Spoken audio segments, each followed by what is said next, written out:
On this digital clip, we're going to look at a tool called the Reverse Bowtie.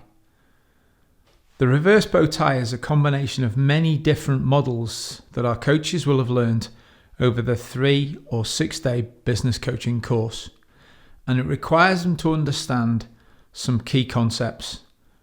Then we can glue them all together and do an accident or excellence investigation to find out why we got it right or why we got it wrong.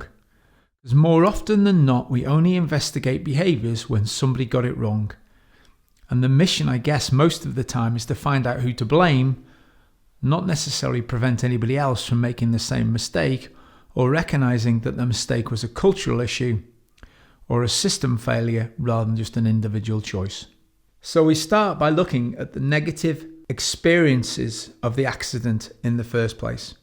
And our mission is to drive the experience of the individual who had the accident down to the lowest possible level on logical levels, down at low level environment or at best the effect of their behaviour. This allows people the openness and security to report accidents and incidents without feeling like they get blamed. If you consider how some organisations get it wrong, in one power station many years ago, we used to have a situation where you did the walk of shame. If you were the person that lost the safety record, you got to walk down the drive to the end of the site and change the so many days since we had an accident back to 0. Now, I don't know about you, but I wouldn't be reporting my accidents if that's what I had to do. Whether it's the way we communicate it, the way we report it, how we look after the injured party, how we communicate it around the team, there is always something we can learn from the positive experiences after every accident. Our mission when we do the second part of the Reverse Bowtie is to look at how can we amplify the positive effects of having this accident, because we simply want people to report everything they do. Unless we celebrate success and celebrate the things we get from those reports, we'll never get more. The next step in the process is how do we make any of the negative experiences more positive? And how do we make them more real and now? How do we share the learnings and the experiences that we get from this accident or incident and share them in a way which allows people to try them on for size? So some great things you'll have seen other businesses do. Somebody has an accident, and rather than discipline them or sack them, you say to them, well, you can come back to work, but what we want you to do is personally go out and brief the teams on your experiences. So the real and now phase is about looking at the experiences, both positive and negative, and making sure that we nail them home so everybody gets to learn for free. The next challenge for us is to consider whether the person was a player, supporter, walking dead, sniper, or terrorist in their actions that led to the accident. The reason we do this is more often than not, managers perceive that the person who had the accident was probably below the attitude hurdle. They were a sniper, walking dead, or terrorist. And the mission from this part of the exercise is to get people to realise that actually it's our players that have the accidents. It's our high self-esteem, high energy, positive attitude individuals that are can-do individuals that want to make a difference, that take personal shortcuts just to get the job done. And what we have to consider as leaders and managers is our role in that. So having recognised that the person or persons involved in having the accident were probably players, the next challenge for us is to recognise the true depth of culpability within the organisation. It is very easy to blame the person who got hurt or the team that allowed him to get hurt. When we consider the level of change that is required within the organisation, we need to consider who is it that needs to make that change. The second we start to recognise that there's no such thing as a one-off behaviour, therefore everybody did it, it becomes a more systemic issue. Then we're automatically looking at the level of supervision, our systems and procedures, or worse, we could even be looking at our managers and leaders and looking at our beliefs, our values, and our identity as a business.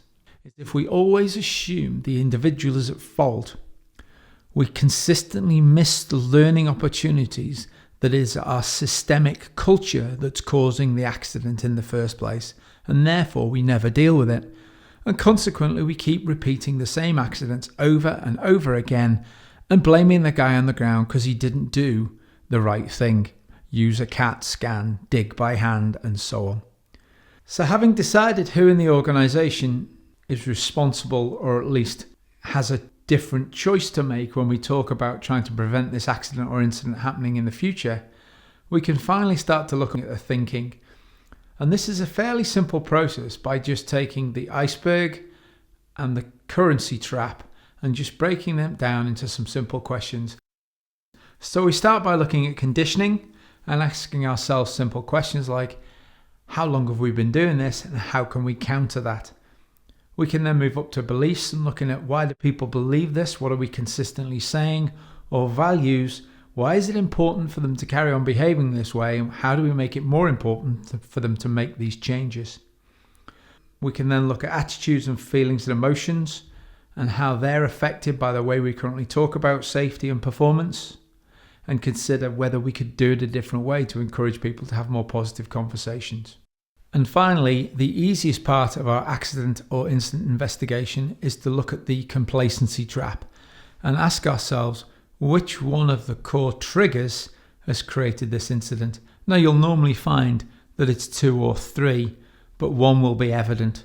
So when we look at alpha, where was their head? Was it in a different place? Had they been working long hours? Had they been concentrating on a high-risk activity? Was it a slip, trip and fall, a below the knee or above the eye accident? Then we can go to habits. How long have we been doing this? What are the tools or systems or procedures that we're ignoring? And how many other people do it the same way too? Then we look at time versus risk. What were the time pressures, both internal and external, that allowed the person to prioritize time over risk in this case? And then personal risk perception. How many times have we done it this way and got away with it? Who else does it this way and gets away with it? And what allows them to consistently think they're going to get away with it? And we can then lead into our consistent communication as the final part of this jigsaw. Because if our consistent communication is meters, fixing, doing it quickly is more important than doing it safely, then we'll find ourselves in this situation all over again. Even if we get everything else right, if we consistently allow people to believe that performance and efficiency is more important than safety, they will always make that judgment as a high self-esteem individual to get the job done. The final part of our reverse bow tie, I guess, is just to consider if we only use it for accidents and incidents, then we just learn how to prevent failure. What happens when we get something really right? You can use the reverse bow tie to examine why we did it well and how do we do it more often. And so you take exactly the same approach for excellence as you do for accident.